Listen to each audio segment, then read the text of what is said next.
All right, lesson 33, the wave particle nature, or wave particle nature of light and matter. Okay, so in my mind, this is probably the most like mind-blowing thing in physics, right? And actually, this is like really getting into this quantum mechanics idea, and it really highlights the strangeness of our world, right? Especially when you start getting to very small scales, right? Like things just don't behave like the way we think they should. They don't behave like they do at the macroscopic level. Okay, so getting into this, we're going to go back in time a little bit, and we're going to talk about Newton and Huygens. You guys should recognize those names, especially Newton.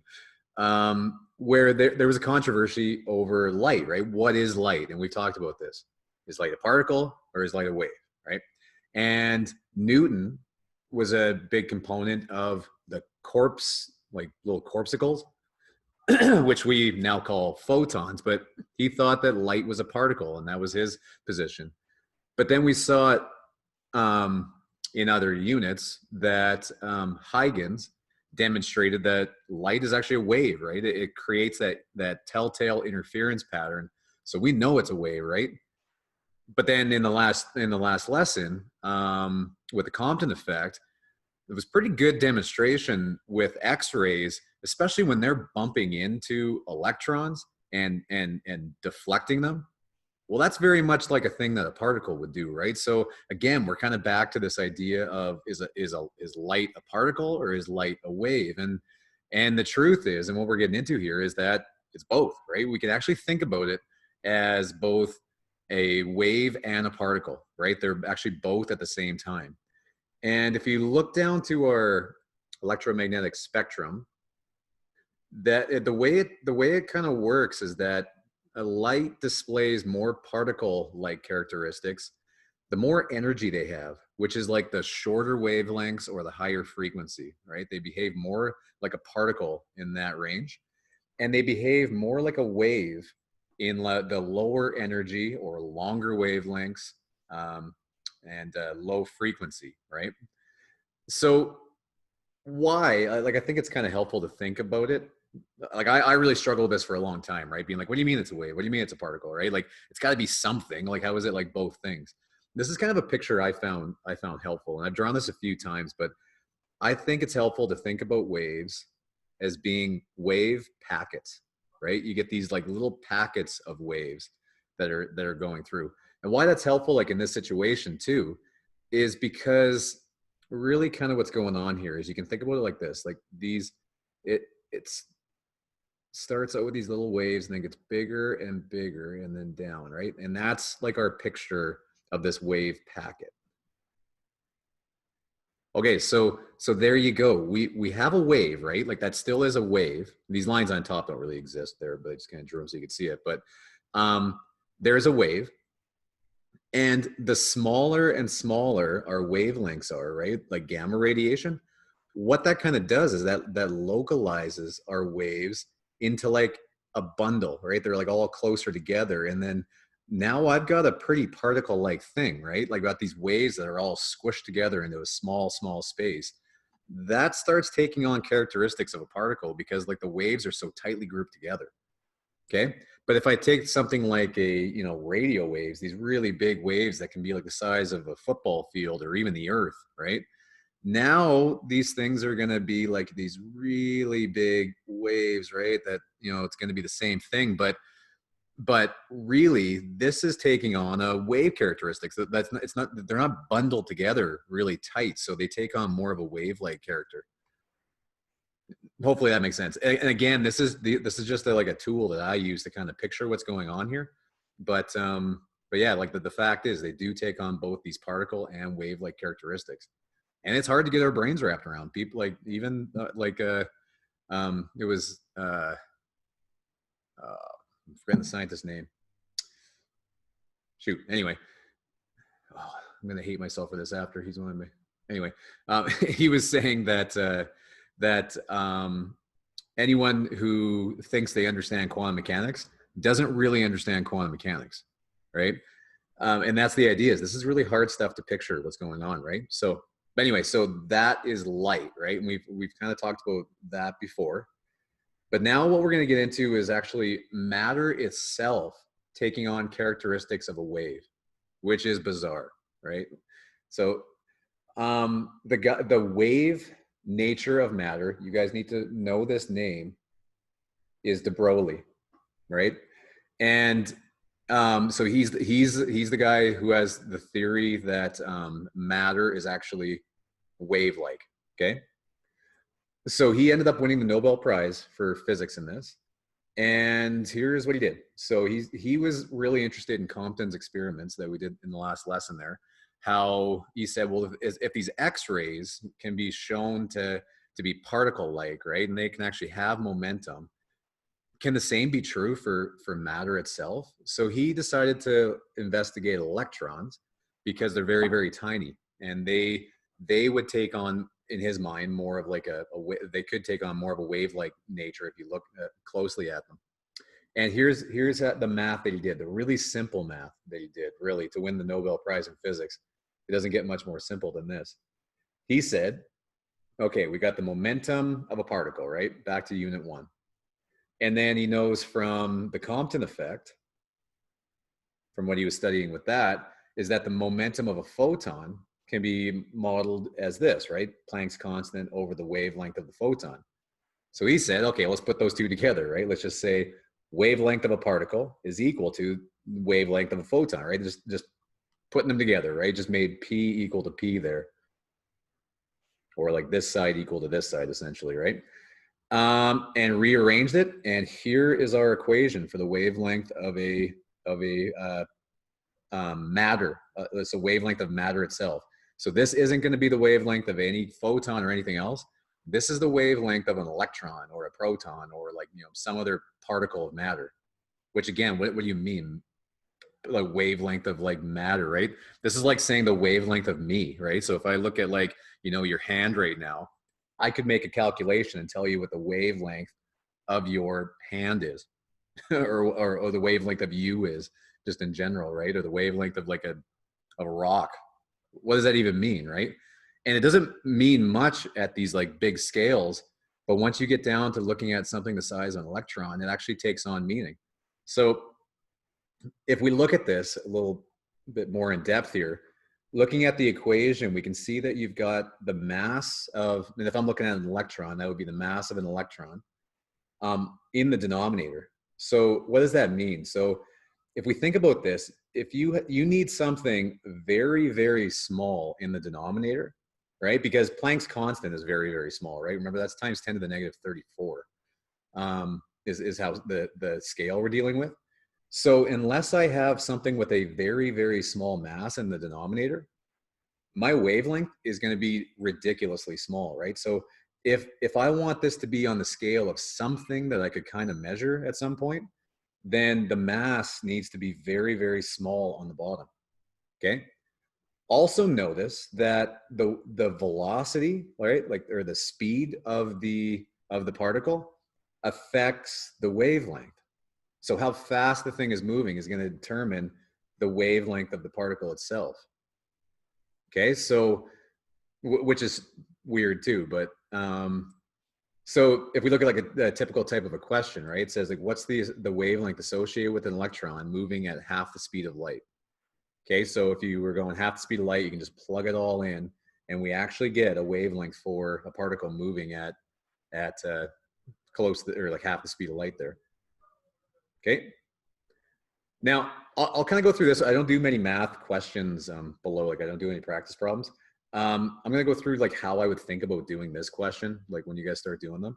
So it says, if an electron is allowed to accelerate through a potential difference of 100 volts, what's the de Broglie wavelength? So this is like you've got two charged particles and we're sending an electron from one plate to the other, let's say, right? And they're saying, what's the wavelength of that electron? Okay, well, the way I would do this, if I was trying to figure this question out, is I'd be like, okay, wavelength of an electron, and I'd be like, okay, de Broglie wavelength. That's our new formula, right? So I'd look on your formula sheet, I'd find that one, because that's our that's our wavelength for matter, right? For an electron. And I'd look at that and I'd be like, okay, so I'm looking at this and it says, what's the wavelength? Well, it's an electron, so I can't change the mass, right? That's the mass of an electron. And Planck's constant is Planck's constant, right? I can't change that. That's just the number going in. The only thing that's going to determine the wavelength of this is going to be how fast it's moving. So then I'd be thinking, okay, well, I got to figure out how fast this electron's going, and then I'm done, right? As soon as I know how fast the electron's moving, then I can quite easily just plug it in and figure out the wavelength. So then that would get me thinking in these terms, where I'd say potential energy is equal to kinetic energy, and then you can figure out the energy, right? This is just the charge between the plates, and 1/2 mv squared. We've done tons of questions like this, right? But that's generally how I would think about doing these questions when you get doing them below. Okay. Now, so this was the de Broglie came up with the theory behind this, right? But like any good scientist, you've got to actually show it, right? If you think this is true, then this actually has to be done with an experiment.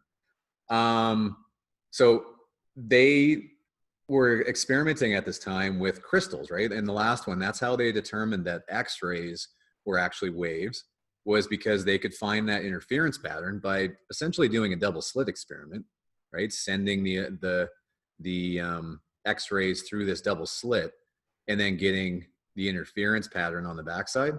But remember that these waves we're talking about now are very, very small, which means that these slits, or these slits that we have to go through to make this interference pattern, have to be very, very close together, right? They got to be in the same order of magnitude as the waves themselves. So the only way they could do that was actually by sending it through crystals, right? And a crystal could, like, crystallized structure could be like lots of different materials, right? Crystal is just the way that they're organized. So like a crystalline structure would just be something organized perfectly all in a row, right? But the spacing between the atoms in crystals actually fits with the spacing needed to send through, right? So really the same way that they did it with X-rays, they did it with electrons. Like the electrons themselves, they started shooting electrons at crystals, right? Which they knew had spaces between them. And then they ended up getting, actually I'm kind of jumping ahead of myself. In this case, this is like the, Fresnel's theory, where it's, going in like 2 dimensions there. But below, I'm going to talk about in a second, that you can do the same thing and get these interference patterns on the backside. It's essentially the same idea, right? But that's bizarre, right? You can like shoot electrons through these slits and you get an interference pattern from it. Anyway, I get ahead of myself because I'm going to talk about that below. But okay, so now if I'm looking at this, the wavelength of matter, right? So it's like, you might say, what are you talking about, right? Like the wavelength of matter. I'm looking at my hand right now, and that's not a wave, right? My hand's a particle. It's made of tiny little particles, and that's what it is, right? But the idea here is that we just don't see it because of how small the wavelength would be for objects like you and me, or a rock, or anything else, right? So to show that, let's say we had a rock that was 1 kilogram and it was moving at 10 meters per second, okay?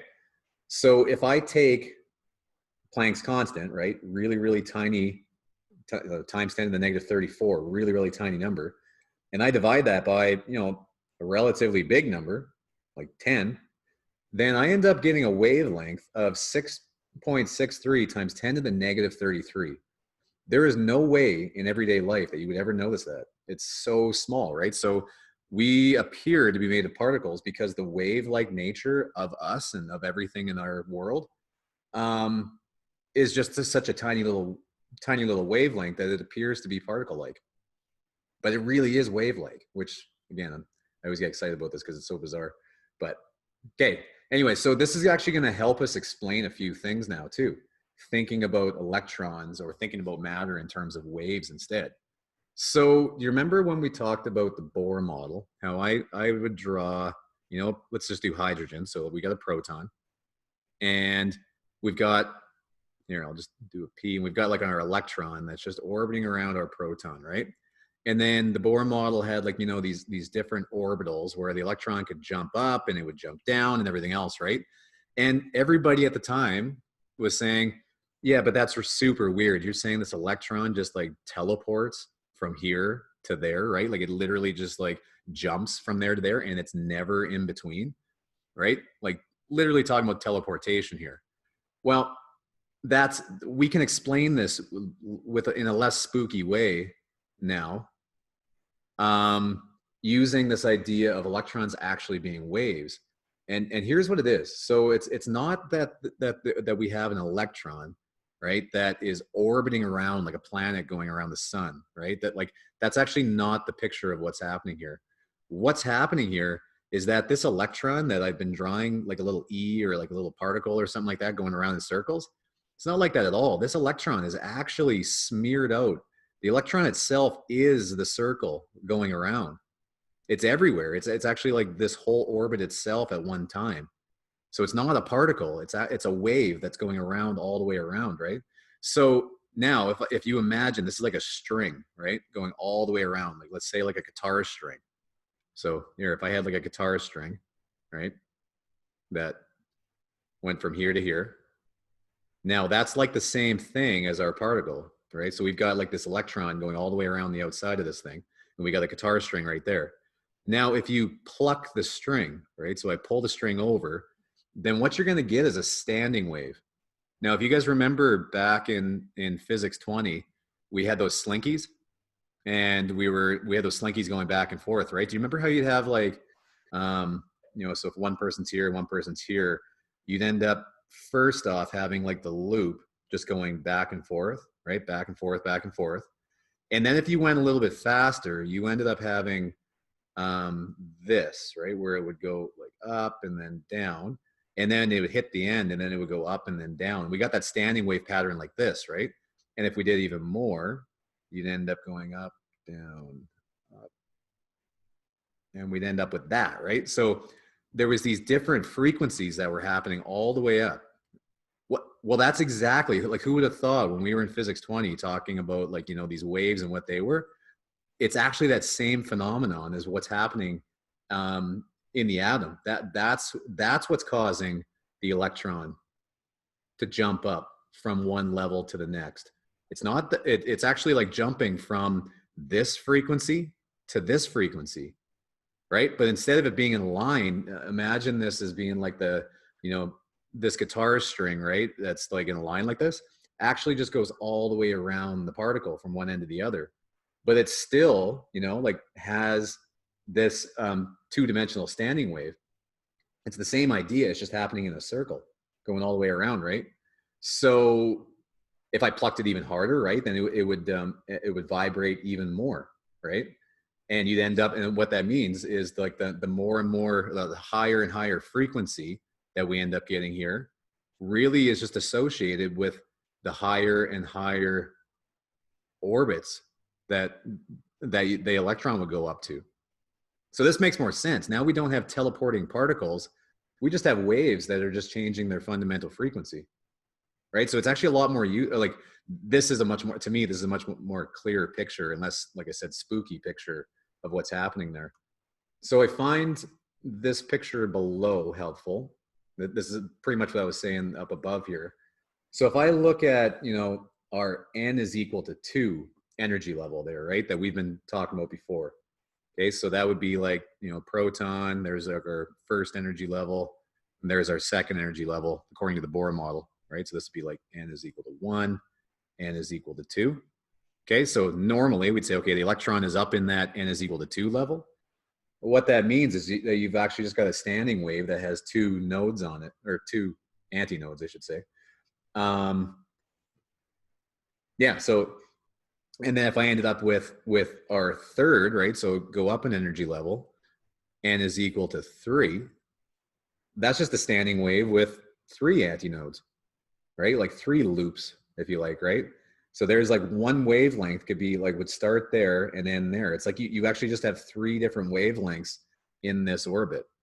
And then, in this one wavelength would be from there to there, right? That's like one wavelength. You've got 4 of them in there. So now you'd be up into the 4th energy level. Okay. So that's the idea. That's what's happening here. Okay. So de Broglie found Two, that he said that if the circumference equals 2 pi r, right, like just of a circle, and n times wavelength equals whole number of values, right? So it's like, 2 waves in this case, 3 waves, 4 waves in that case. Then he set them equal to each other. He said, okay, well, one full circle could be like 1 wavelength, 2 wavelengths, 3 wavelengths, right? That would give you a circle, right? The circumference of a circle. So rearranging it, he ended up getting, combining that with the de Broglie wavelength, or that we did above, then we can end up with another formula, right? So we end up with this one. So yeah, so in that case, he was actually able to determine too, we've got an equation now with the radius going on. That radius should correlate with the radius of our atom, right? And it does. Okay. So moving on. So I'll let you guys kind of look through those ones. Make sure you do, right? When you guys do any questions, look back through these, because I don't go through any practice problems below. It's mostly just theory. All right, now double slit interference of particles, like one of the biggest experiments in physics, right? And this will look familiar because we did this experiment with light before. We did the double slit experiment, right? Where we would send we would send photons before through these 2 slits, and it would make that telltale interference pattern on the backside, right?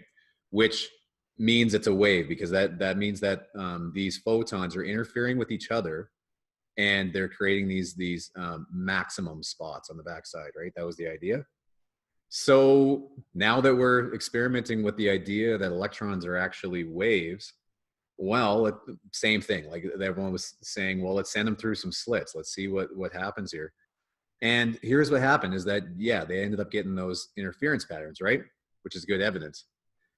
But then it gets weird. Like it gets strange, because then they changed it up where they say, okay, instead of us sending, millions of these electrons through, all together, so they interfere with each other, and we're assuming that they're waves, let's send them through one at a time. Because remember, you can do that with electrons, right? They know how to actually, you ionize an atom, you end up sending, 1 or 2 or 3 electrons. So they behave like particles as you send them this way.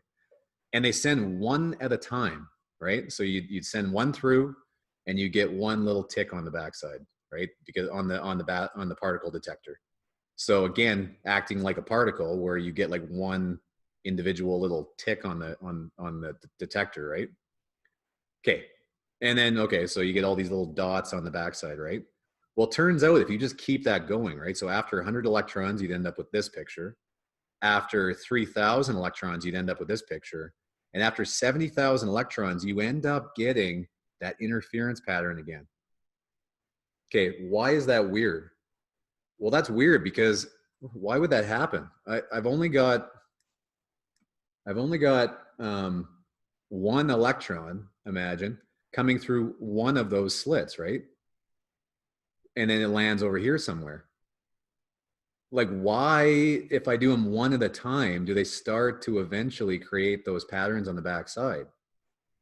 And the answer here is that it's actually not that the electron is going through one of these slits and then landing up on the backside there like a particle would.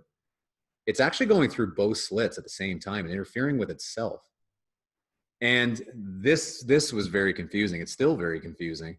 But what this led to is actually a guy named Max Born came up with the idea that we have to actually think about particles as actually probability waves. So not waves themselves, but actually just probability. So the idea here is that if I look at this slit on the back side, there is a higher probability that an electron will land here and a lower probability that it's going to land somewhere in the middle. But the electron itself is actually everywhere. It's actually, the electron, even as it's going through the slits, I shouldn't even say that the electron, passed through both slits at the same time. technically that electron is actually everywhere in between, all at the same time. And all there is there's just a high, if I go to look for it, right? So if I like peek into this experiment, and let's say I peeked in partway through, and I was like, I wonder where that electron is. And I look partway through, I can't actually say that that particle is anywhere. All I can say that is that if I look for it in between these two plates, let's say, I have a certain probability of finding it here. I have a different probability of finding it there, and a different probability of finding it there, right? And I've got, and that's all it is. So on the backside here, you've got high probabilities of finding them in the middle and low probabilities of finding them right there. But, and this is where it gets strange. Until I look at it, it's actually everywhere up until the moment that I actually look at it. And let that sink in. That doesn't make any sense, right? And if that doesn't make any sense to you, you're in good company, because it didn't make any sense to Einstein either. He really didn't like this. Actually, a lot of different scientists didn't like this. This idea that, well, just what I'm saying here, to even break this down a little bit more, right? What this is saying. Let's say if I have a box, okay, and I told you that, okay, we've got, you know, we've got an electron that's bouncing back and forth in this box, okay, and I say, okay, where is the electron at any given moment, right? Where can I find that electron? And I would tell you that you can't, that electron is actually everywhere in that box. It's actually, there's a probability wave, right? There's a probability wave. Let's do it like this. There's a probability wave where all you can say is that there is a higher probability that I'm going to find it, let's say, in the middle, and lower probability that I find it on the end, right? But that's all I can say.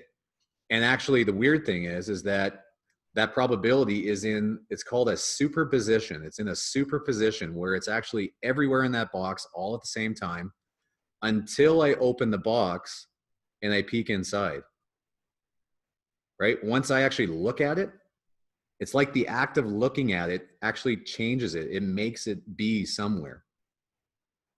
Okay. This led to, and it's actually in the next lesson, but the next lesson is optional. So, and I really want to talk about it. So I'm going to talk about it. This led to a really famous thought experiment by a guy named Schrodinger. So Schrodinger was a physicist. He was actually also a biologist. And he's actually one of the pioneers of quantum mechanics. He has, like, it's called the Schrodinger Equation. That is like the equation for quantum mechanics. But he found this so strange, right? This idea that a particle can actually be in two different places at the same time, or technically like everywhere at the same time, until you look at it. So what he did is he actually came up with the thought experiment, and it was called Schrodinger's cat experiment. And it's not a real experiment. He didn't actually do this to a cat, but what it is he said, okay, let's think about this for a second. If we had a cat in a box, right? I'm doing this really fast. So there's my cat in a box, okay? It's got ears, so you know it's a cat. Okay, we put a cat in the box, and there's different variations of how this works, right? But like, let's just stick to the electron bouncing back and forth idea here. But so let's say that we have an electron bouncing back and forth in this box. So let's say that you find the electron on the left-hand side of the box, right? Then, actually, no, we better do it this way. Let's do it the real way. So he said that let's take like a radioactive substance, right? That's in the corner here. So this thing's radioactive. Well, the way radioactivity works is actually, it's the same thing where it will randomly, right? It will randomly, by chance, right? It'll be in a position of both radiating like like a particle and not radiating a particle at the same time, right? So the substance is in, like, it's called like a superposition, like I said, right? So it's in both at the same time, right? And he said, well, that type of microscopic idea that seems like it's not a big deal. Let's set up an experiment where we said, okay, that radioactive substance is in the superposition where it's radiating energy and it's not radiating particles at the same time, right? Then let's say if it's found that this box, you know, shoots off an alpha particle or something, then it will crack a vial of poison, killing the cat inside. Okay, but if it doesn't, then the cat will be alive, right? So here's the idea: is that if I don't look in the box, if you keep the box shut, then this system over here, we haven't talked about radioactivity yet, but this system over here is in a superposition of both being like emitting a particle and not emitting a particle. Okay. Well, what that means is that this cat inside is also in a superposition of both being alive and dead at the same time, right? Because there's a situation where the vial has broken and a situation where the vial hasn't broken.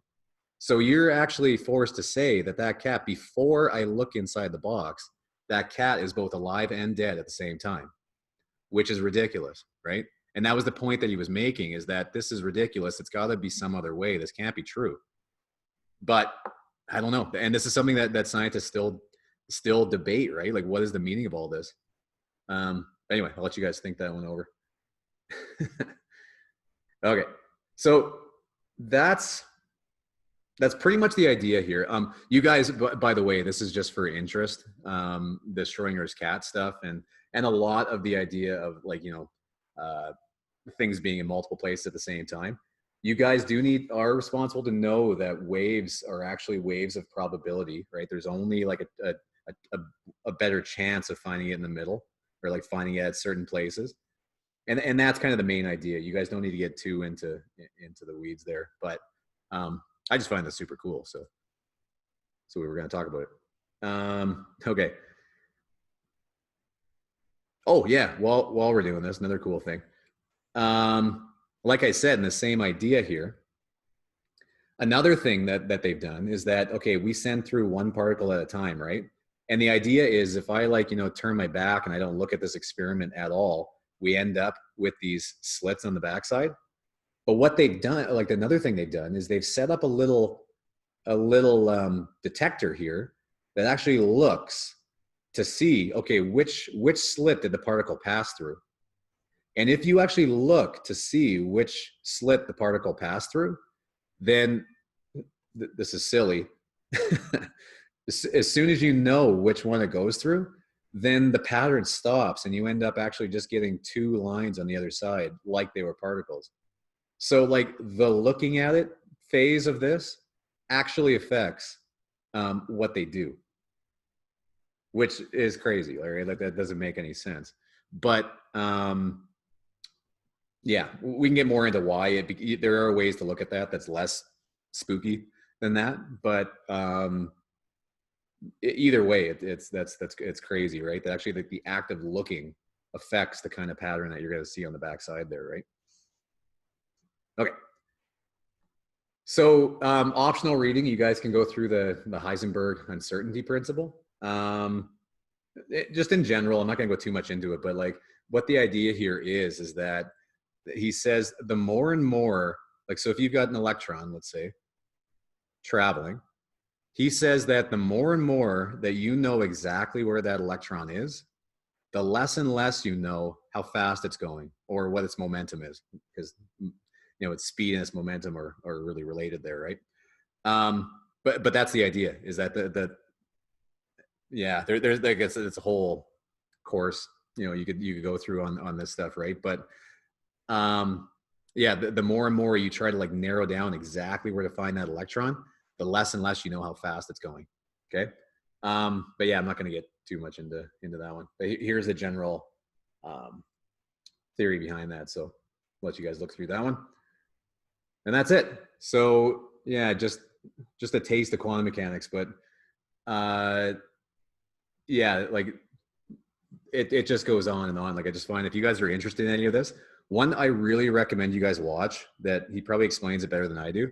There's a Nova special where he shows it with a bowling alley, where he sends like a bowling ball through two slits, right? And then compares that to if you threw electrons through these two slits, the way that would look.